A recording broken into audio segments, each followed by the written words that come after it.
Hi everyone, this is Pippin Williamson with Pippin'sPlugins.com, and in this quick video I'm going to give you a quick overview of how you submit a pull request or a set of changes to a WordPress plugin that's hosted on GitHub.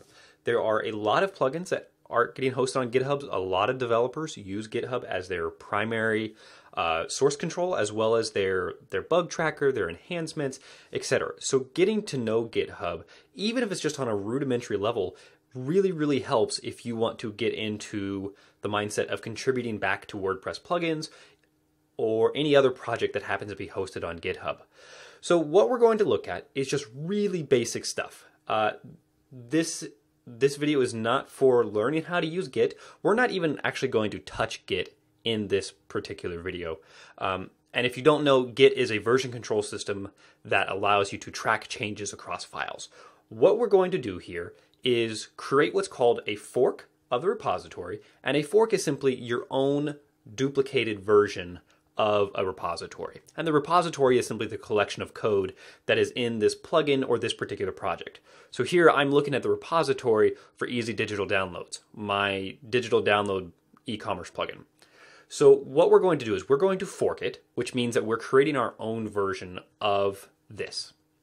So there's a fork button up in the top right, and you can simply click it.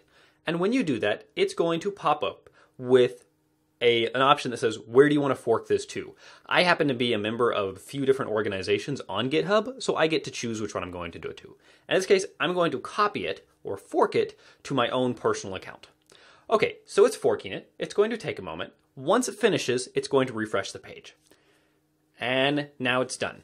Now up here on the top, you'll notice it says Pippin's Plugins / Easy Digital Downloads, forked from Easy Digital Downloads / Easy Digital Downloads. So this repo belongs to an organization, and I've simply duplicated it or forked it over to my own custom or my own version on my own account. So now what I can do is I can make any changes I want to the files here. Once I'm done, I can then push them back to the original repository, to the developers that are in charge of that repository, and say, here's my changes, and then they can choose to accept them or not. And so I'm going to show you how that process works. So let's just do something really simple and say that we notice there's a typo in the README, or there's some spacing issues or something. So we want to go in and correct that. If you're familiar with Git, then you can copy the files to your computer, and you can do them there. Here, I'm just going to show you how to edit them directly on GitHub. Select the file that you want, and then up here is going to be an edit button. Simply click on it. It'll take you to an editor, and you can make your changes. So let's just remove this blank space right here. Scroll down. Let's see if there's any other blank space that we want to remove. Here's one. Let's go and get rid of that. Okay, so we've removed 2 blank lines. Let's scroll down and just say, we're basically giving a description that says this is what we did. Removed blank lines from README. Commit changes. So these changes they've now been applied to our version of this README. Remember that we have our own copied version of the repository, meaning that the changes that we just made are not being made to the original version at all. But now let's say that I've finished those changes and I want to push them over to the original repository. So I want to take the change I just made to readme.txt and submit it to the original Easy Digital Downloads repository. What I can do is simply click the button that says pull request. Then I'm going to write in the description that says removed or updated README. Then I'm going to give an extended description that says simply removed some blank lines for a demo. Up here, you can choose what branches you want to merge or what branches you want to push your changes to. And this gets a little bit more complex because you need to understand what branches are. So I'm not going to worry about that for now. The majority of the time, you will leave it default as is. Now, if you want to see the summary of what you are pushing back to the other repository, you can click in to see commits. And here it's going to show us each of the commits that we've made. In this case, there's only one.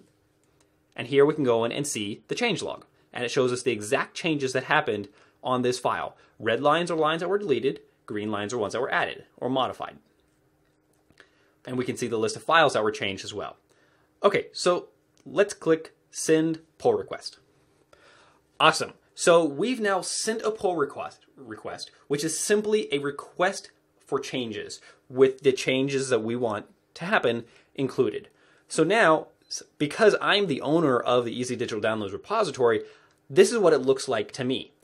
I get a notice that says someone submitted a pull request, and it will show up as you, whoever you are that submitted the request. In this case, I've submitted a request to my own repository, so it shows up a little bit of a duplicate, but that's okay. And so it'll show who submitted it, it's going to show the description, and it's going to list all of the changes that you have proposed. And then, if I want, as the owner, I can leave a comment that says, "This is great."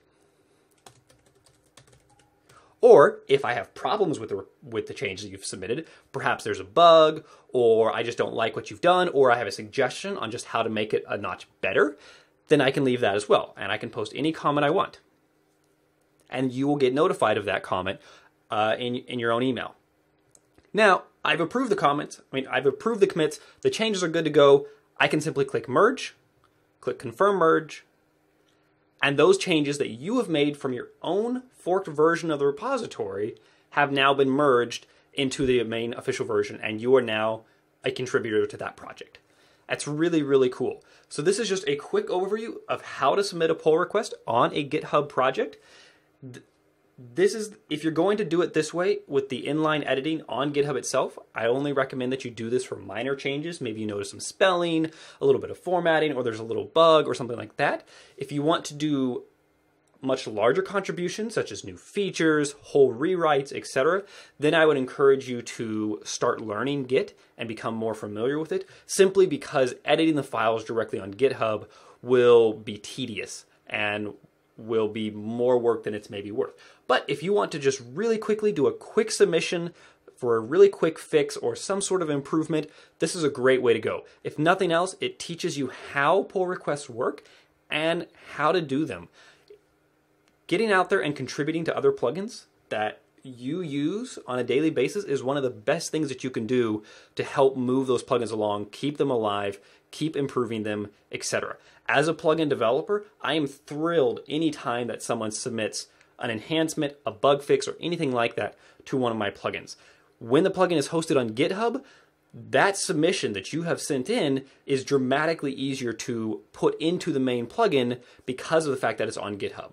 And this is one of the reasons why. Pull requests are why it's so awesome, because it's so easy for you to submit one, and it's so easy for the repository owner to accept it and merge it into the core code base.